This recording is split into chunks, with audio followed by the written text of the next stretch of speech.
네, 우리 앞뒤 좌우로 한번 인사를 나누도록 하겠습니다. 우리 이렇게 한번 인사를 합시다. 하나님께서 부르셨습니다. 우리 한 번 더 인사 나누실 때는요, 순종이 참 기쁨이 됩니다. 이렇게 인사하겠습니다. 순종이 참 기쁨이 됩니다. 네, 하나님께서 이 시간에 우리를 부르셨고 또한 우리가 순종함으로 이 시간이 기쁨의 예배가 될 줄로 믿습니다. 제가 예수 그 이름 교회 이제 사역을 시작하면서 4개월 정도 지났습니다. 그래서 매달 한 번씩 이 금요 예배, 저는 아마 눈치를 채셨을지 모르겠지만 셋째 주에 제가 또 이 설교할 기회를 주셔서 그래서 1월 달부터 하나님 나라에 대해서 계속 말씀을 함께 나누고 있습니다. 그래서 오늘은 함께 자라는 가라지라는 이 제목으로 이 네 번째 시간을 이렇게 말씀을 전하고자 합니다. 이 하나님 나라를 이야기할 때 아마 계속 올해가 들어서 하나님 나라에 대해서 아마 또 자주 들으시는 것 같고요. 계속해서 하나님 나라에 대해서 계속 이야기를 하고 있습니다. 이 이야기를 할 때 큰 주제가 무엇입니까? 바로 하나님 나라가 예수 그리스도께서 이 땅에 오심으로 이미 시작되었다라는 것을 우리는 기억해야 한다는 것입니다. 예수님께서 이 땅에 오실 때에 예수님만 오시는 것이 아니라 예수님의 오심과 함께 하나님의 통치 그리고 하나님의 다스리심이 함께 시작되었다. 이것을 우리는 꼭 기억해야 하는 것입니다. 그러나 우리가 알지 못하고 느끼지 못하는 것은요, 이미 시작되었지만 두드러지게 나타나지 않는다는 것. 우리가 계속 비유의 말씀을 통해서 보고 있는데요, 우리 지난번에 봤던 말씀이 씨 뿌린 자의 비유였습니다. 농부가 씨를 뿌리고는 그 씨가 어떻게 자라는지를 모른다라는 것입니다. 아마 기억나실 겁니다. 그러나 분명한 것은 반드시 자라며 열매 맺을 때가 온다라는 거죠. 또한 겨자씨 하늘의 비유를 말씀하시면서 보기에는 너무나도 작지만 그 씨가 자라서 많은 새를 품을 만큼 큰 나무가 된다라는 것이, 너무 느려서 너무 더디기에 하나님 나라의 그 주님의 통치를 제대로 느끼지 못하는 게 지금 우리가 누려가고 있는 하나님 나라의 모습이라는 거예요.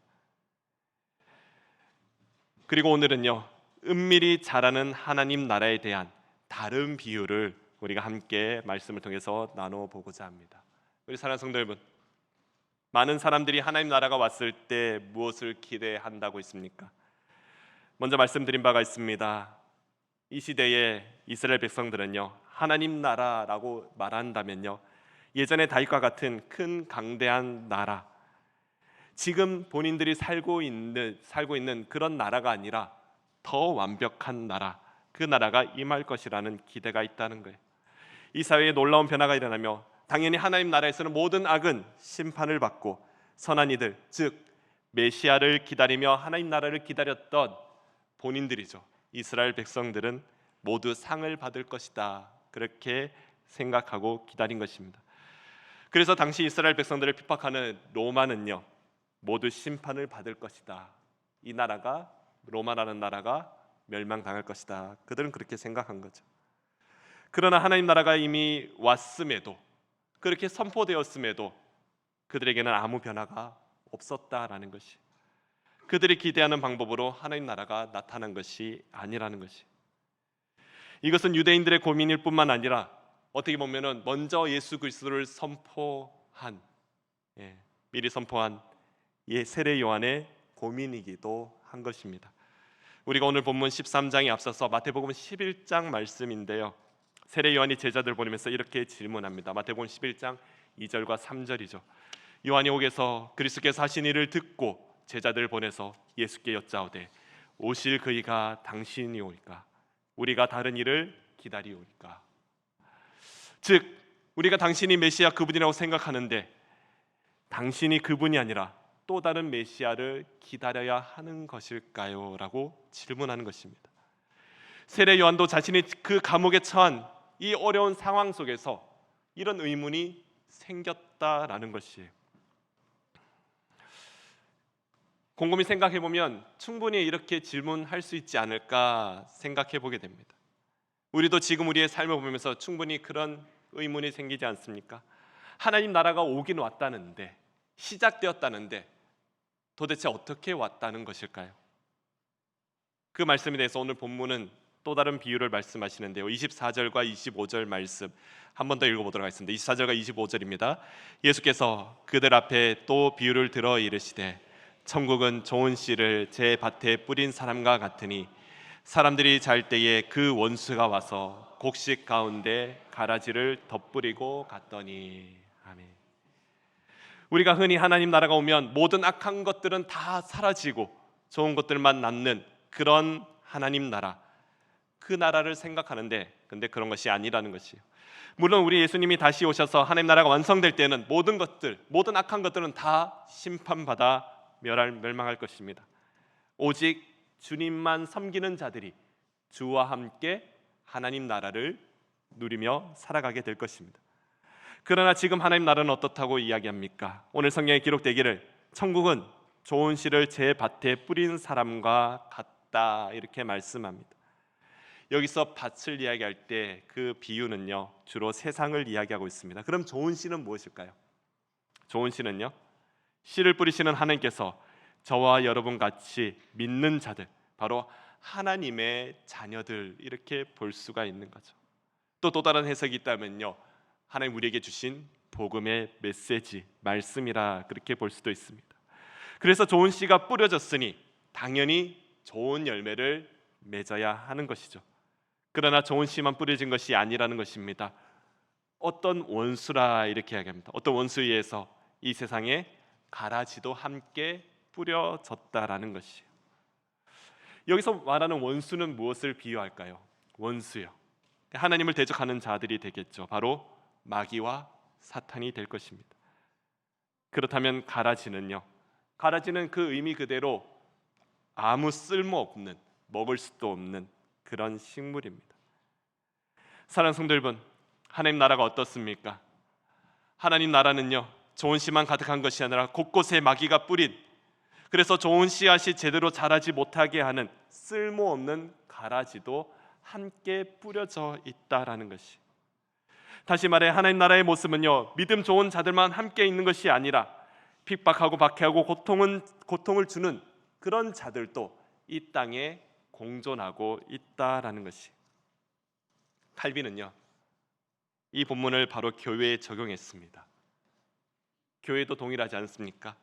선한 그리스도인만이 있는 것이 아니라는 거예요. 믿는 척하며 경건한 척하는 그런 가라지와 같은 자들도 함께 있다라는 것이에요. 이는 교회뿐만 아니라 세상도 그렇다라는 것입니다. 하나님께서 좋은 씨, 바로 생명의 말씀, 또 믿음의 자녀들을 이 땅에 뿌리고 계신 것입니다. 이 생명의 말씀이 되는 복음은요, 곳곳에 사람들에게 영향을 주며 이 말씀을 받은 자들의 마땅한 모습 무엇일까요? 바로 회개하며 눈물로서 고백하며 변화되는 그런 모습이 나타나야 한다라는 것이에요. 사랑하는 성도 여러분, 말씀을 받고 회개하며 믿음으로 고백하셨습니까? 고백 안 하셨습니까? 다시 한번 묻겠습니다. 우리에게 하나님께서 말씀을 주셨습니다. 그 말씀 받고 믿음으로 회개하며 고백하셨습니까? 그렇습니다. 근데 그렇게 고백한 이후에 저와 여러분의 삶이 180도 달라졌는가요? 고백하는 그 말씀을 받는 즉시 그렇게 변화되면 좋겠지만, 그러나 마치 콩나물에 물 주듯 물이 다 빠져버리듯이 자라긴 자라는 것 같은데, 변하기는 변하는 것 같은데, 근데 내가 느끼기에도 잘 모르겠는, 여전히 나에게는 옛 습성과 그리고 안 좋은 습관들이 남아 있다라는 거예요.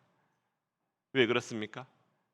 이 땅에 좋은 씨가 뿌려짐과 동시에 여전히 나를 넘어뜨리고 유혹하는 가라지와 같은 이들도 나의 주변에 있다라는 것입니다. 다시 말씀드리면요, 이 땅에 예수님께서 오심으로 하나님 나라가 이 땅에 이루어졌는데, 그래서 많은 권능들이 임하고 성령의 역사들이 일어났습니다. 그래서 성경의 역사 속에도 성경의 말씀 속에 보면 귀신을 쫓아내고 기적 같은 치유가, 바로 예수님 오시는 그 당시에도 많은 일들이 일어났다라는 것이. 근데 좋은 씨앗만 있는 것이 아니라 악한 가라지도 함께 공존하는 것, 바로 이 땅에 이루어진 하나님 나라의 모습이라는 거예요. 그래서 오늘 본문의 핵심이 무엇일까요? 26절부터 28절까지 말씀인데요, 다시 한번 해보겠습니다. 26절부터 28절입니다. 싹이 나고 결실할 때에 가라지도 보이거늘 집주인의 종들이 와서 말하되 주여 밭에는 씨를, 그런데 가라지가 어디서 생겼나이까? 주인이 이르되 원수가 이렇게 하였구나.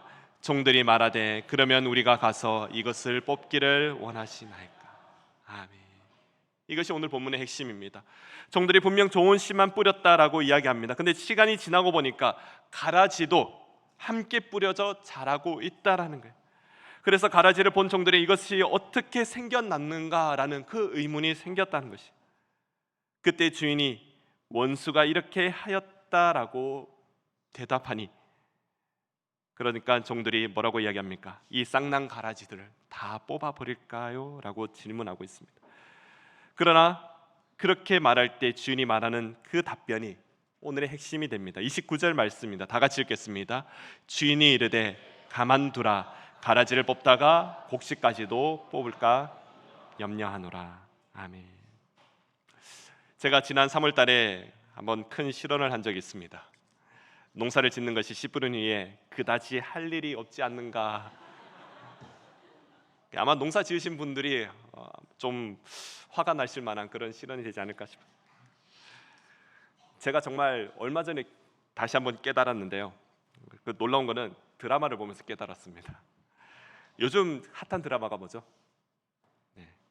제 아내도 많이 우는 드라마입니다. 보면서 눈물의 여왕, 마치 본인들이 다 눈물의 여왕이 된 것처럼 많이 울더라고요. 그 2주 전인가요? 그런 내용 중에 이런 내용이 있더라고요. 재벌이 망해서 그 재벌 가족이 시골로 가는 그런 시골의 사위 집으로 가는 그런 장면이 나타납니다.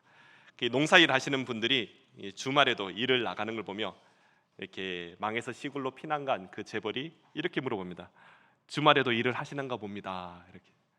그러자 이렇게 흔히 이제 모르겠습니다. 요즘은 어떤지 모르겠는데 시골 하면 녹색 새마을 모자 쓰신 분들 꼭 있더라고요. 거기도 그 사람이 있습니다. 그 사람이 이렇게 대답합니다. 잡초가 뭐 주말에는 안 자라고 그러지 않으시오. 이렇게. 제가 그것을 보며 깨달았습니다. 지난 설교에 큰 실언을 했구나. 농사 정말 하는 일이 많구나라는 것을 깨달았어요. 가끔 드라마 보면서도 참 깨닫는 게 많은 것 같습니다. 좋은 곡식 그 열매를 맺기 위해서는요, 반드시 해야 하는 작업이 있다면 바로 무엇입니까? 잡초를 제거하는 거지 않습니까? 그러기 위해서는요, 그래서 밭에서 제초제를 뿌리고, 그러면서 요즘은 농업이 많이 발달했기 때문에 좋은 약들도 많이 있겠죠. 그러나 이 제초제가 혹시나 좋은 곡식도 해할 수 있지 않을까요? 오늘 본문의 말씀처럼 이 가라지를 뽑으려다가 알고 곡식마저도 뽑히지 않을까, 그렇게 해서 그 곡식들이 피해를 보지 않을까. 그렇다고 해서 잡초를 뽑지 않으면 어떻게 됩니까? 이 농산물이 피해를 입지 않습니까? 농사 정말 어려운 것 같습니다. 일반적으로 농사의 효율을 생각한다면요, 잡초를 제거하는 것이 반드시 해야 할 일입니다. 근데 오늘 본문의 주인이 대답하기를 뭐라고 이야기합니까? 가라지를 뽑지 마라, 이렇게 말하고 있는 것입니다. 우리가 생각하는 일반적인 생각을 벗어난 그런 행동을 요구하고 있습니다. 근데 여기에 하나님 나라의 중요한 비밀이 담겨져 있다는 것이, 사는 성도 여러분, 하나님 나라는 두 개가 함께 자라고 있다는 것이요, 가라지를 뽑지 말고 좋은 씨에서 나온 싹과 함께 그냥 두라라고 말씀합니다. 이것이 바로 하나님 나라라는 것이. 왜 그렇습니까? 왜 뽑지 말라고 하는 거죠? 가라지가 양분을 빼앗아 좋은 열매가 맺지 못하도록 하는 것, 이것을 모르는 것은 아니에요. 그럼에도 왜 뽑지 말라고 합니까? 가라지를 뽑다가 진짜 곡식까지 뽑아버릴까 염려가 된다, 걱정이 된다는 거예요. 그래서 가라지를 두라고 이야기합니다. 실질적으로 가라지를 뽑다 보면요, 그 뿌리가 엉켜서 곡식까지도 뽑힐 수 있는 것이 흔한 일이다라는 것이. 그러면 어떻게 해야 될까요? 오늘 본문 30절에 그 방법을 말씀해 주고 있습니다. 30절 다 같이 읽겠습니다. 둘 다 추수 때까지 함께 자라게 두라. 추수 때에 내가 추수꾼들에게 말하기를 가라지는 먼저 거두어 불사르게 단으로 묶고 곡식은 모아 내 곡간에 넣으라 하리라. 아멘. 바로 추수할 때까지 기다리라 말씀하고 계시는 거예요. 우리 앞서 3월달에 말씀드렸던 하나님 나라의 비밀과 흡사합니다. 바로 그 추수 때에 모든 것이 다 드러나게 된다라는 것이. 무엇이 곡식이고 무엇이 가라지인지 그때는 엉키지도 않고 분명하게 드러나게 된다라는 것이. 그래서 추수꾼들에게 말하기를 가라지만 거두어 뜨거운 불 속으로 불살라 버릴 수 있다라는 것이. 오늘 이 비유는요, 우리가 살아가는 이 세상에 하나님 나라가 분명히 있기는 있는데 악한 것을 그대로 두는 그런 하나님 나라라는 것이. 그러므로 이런 하나님 나라를 보면요, 반드시 추수할 때가 있음을 알고 그때가 되면 반드시 구분이 되고 악한 것은 버려진다라는 것, 그리고 곡식은요 하나님의 곡간에 저장이 된다라는 것, 우리가 분명히 기억해야 한다는 것입니다. 사랑하는 성도 여러분, 이 말씀을 자칫 악한 것을 그대로 두라 그렇게만 해석하시면 안 됩니다.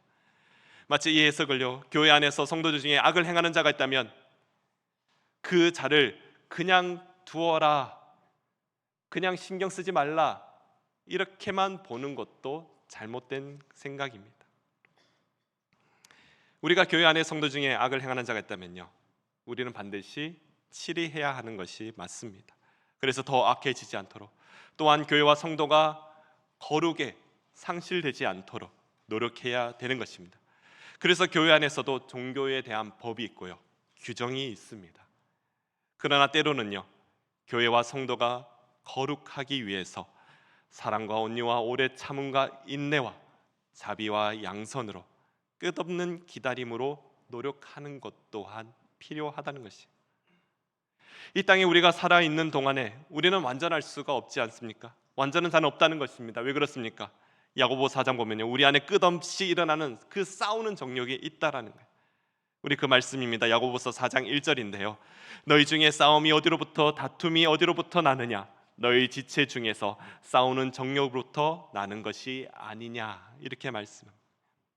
우리의 몸 안에는요 늘 싸우는 정욕이 있다라는 것이.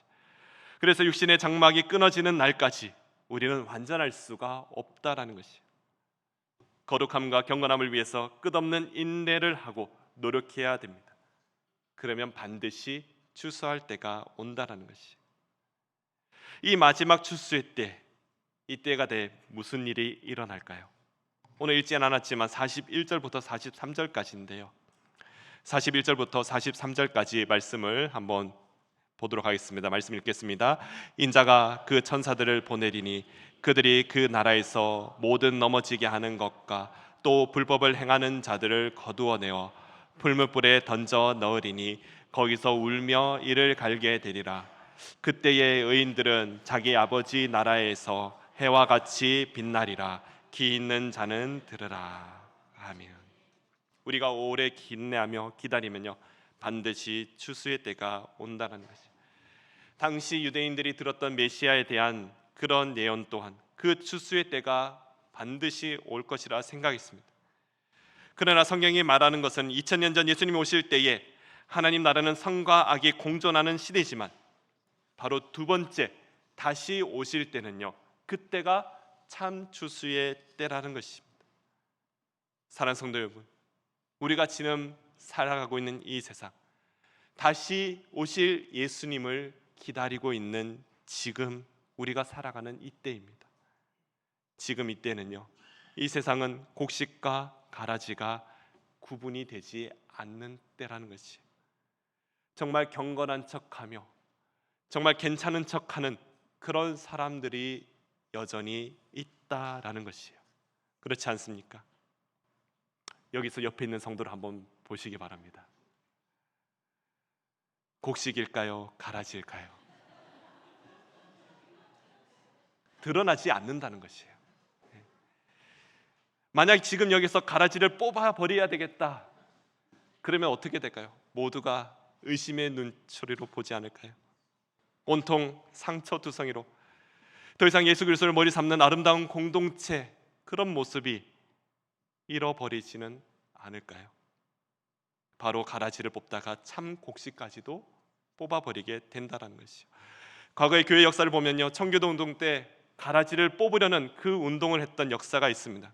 그때 가장 큰 담정 중에 하나가 가라지를 뽑으려다 참 곡식까지 뽑아버리는 바람에 교회가 상처가 되고 또 갈라지고 무너지는 그런 역사가 있었다는 거예요. 사랑하는 성도 여러분, 끝까지 자라게 두면요, 그날에 어떤 일이 있습니까? 지금은 누가 가라지고 누가 참 곡식인지 모르지만 참 추수일 때에 확연하게 구분이 된다라는 것이요. 가라지 같은 자들은 풀무불에 던져진다는 것입니다. 그래서 거기서 울며 이를 갈게 된다는 것이요. 반면 그때 저와 여러분은 무엇으로 불려질까요? 우리가 읽었던 43절 말씀이죠. 그때 뭐라고 불려집니까? 그때 우리를 향하여 의인들이라 말씀합니다. 그리고 바로 하나님과 바른 관계에 있는 의인들은요, 하나님 나라에서 해같이 빛날 것이다 라고 말씀합니다.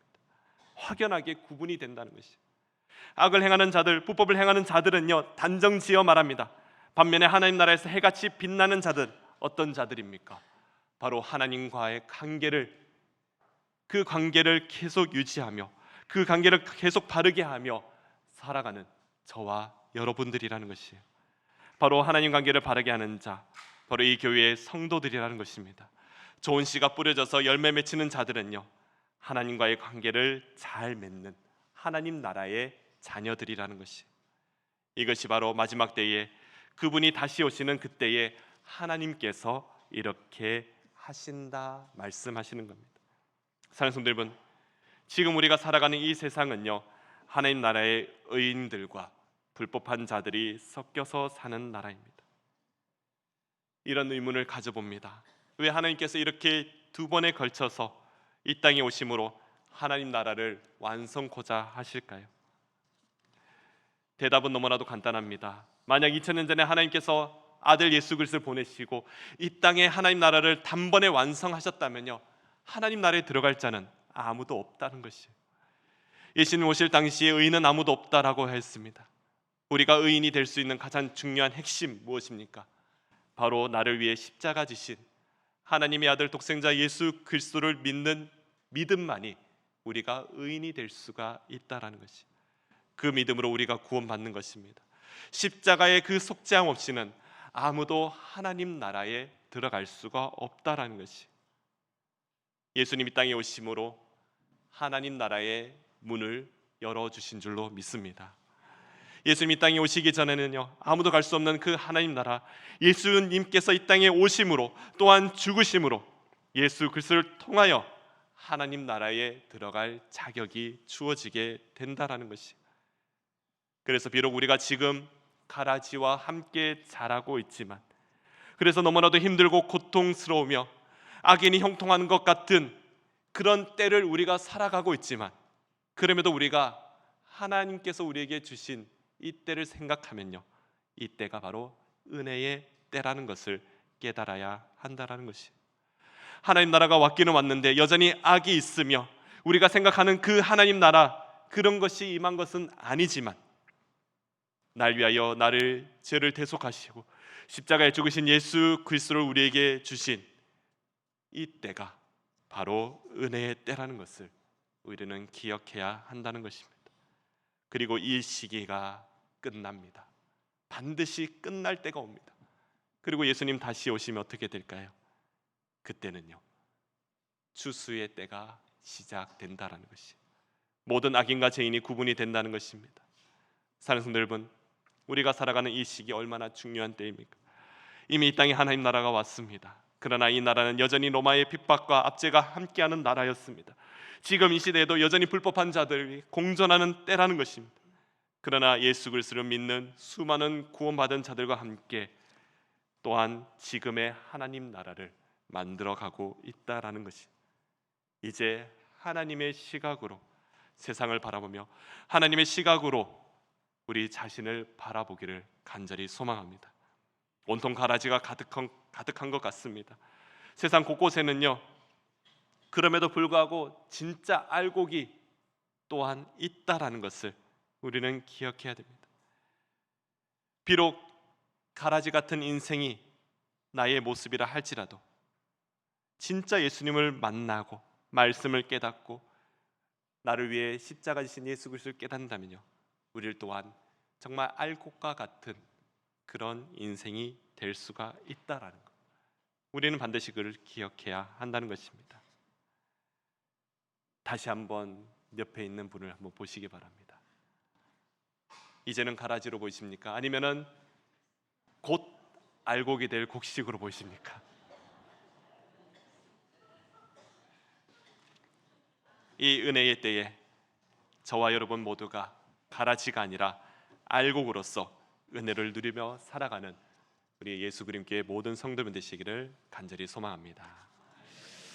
우리 함께 찬양했으면 좋겠습니다. 우리를 사용하소서라는 찬양인데요,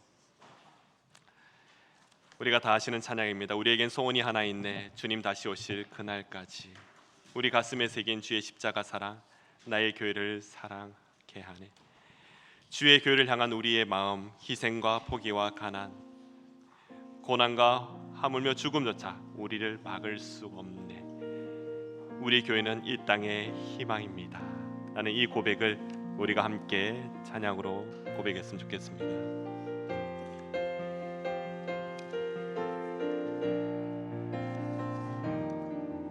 우리에겐 소원이 하나 있네, 주님 다시 오실 그날까지. 우리 가슴에 새긴 주의 십자가 사랑, 나의 교회를 사랑케 하네. 주의 교회를 향한, 주의 교회를 향한 우리 마음, 희생과 포기와 가난과 고난, 하물며 죽음조차 우릴 막을 수 없네. 우리 교회는 이 땅의 희망, 교회를 교회 되게, 예배 되게 우릴 사용하소서. 진정한 부흥에나 오늘 임하도록 우릴 사용하소서. 우리 다시 한번 찬양하며 나갑시다. 우리에게 소원이, 우리에겐 소원이 하나 있네, 주님 다시 오실 그날까지. 주님 다시 오실 그날까지. 우리 가슴에 새긴 주의 십자가 사랑, 나의 교회를 사랑해. 주의 교회를 향한 우리의 마음, 주의 교회를 향한 우리 마음, 희생과 포기와 가난과, 희생과 포기와 가난과 고난, 하물며 죽음조차, 하물며 죽음조차 우릴 막을 수, 우리 교회입니다. 우리 교회 이 땅에